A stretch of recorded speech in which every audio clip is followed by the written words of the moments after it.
दक्षिण अफ्रीका में मिले कोरोना वायरस के नए वेरिएंट ओमिक्रॉन से पूरी दुनिया दहशत में है। ओमिक्रॉन को लेकर सबसे पहले अलर्ट करने वाली दक्षिण अफ्रीकी डॉक्टर एंजलिक कोएट्जी सामने आई हैं और उन्होंने ओमिक्रॉन से ग्रसित मरीजों की हालत को बयां किया है।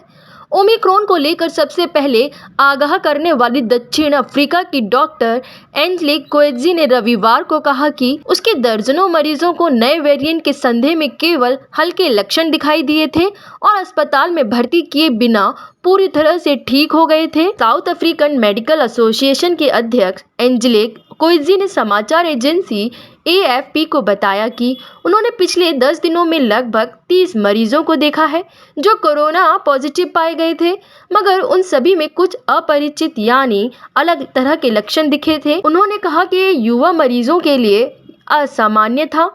डॉक्टर ने आगे बताया कि ज़्यादातर रोगियों की उम्र 40 साल से कम थी और उनमें से आधे से कम लोगों को ही वैक्सीन लग चुकी थी। उन्होंने कहा कि उन्हें हल्की मांसपेशियों में दर्द, गले में खराश और सूखी खांसी भी थी।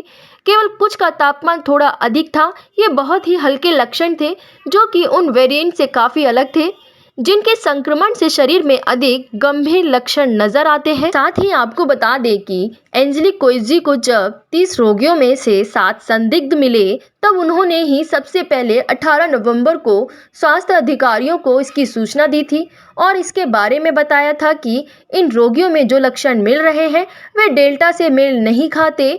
उन्होंने कहा कि दक्षिण अफ्रीकी वैज्ञानिकों ने तब तक पहले ही नए वेरिएंट को जान लिया था जिसे तब B11529 के नाम से जाना जाता था, जिसका ऐलान उन्होंने 25 नवंबर को किया था। जैसे ही इस वेरिएंट की भनक दुनिया को लगी, चारों ओर अफरा तफरी मच गई। दक्षिणी अफ्रीकी देशों पर दुनिया भर में ट्रैवल बैन लगा दिए गए हैं। ओमिक्रॉन को रोकने के लिए यूरोप से लेकर तमाम देश उपाय में जुट गए हैं। बता दें कि WHO ने इसे चिंताजनक वेरिएंट करार दिया था। फिलहाल वैज्ञानिक अब भी इस वेरिएंट के बारे में अधिक जानकारी जुटाने की कोशिश में लगे हुए हैं।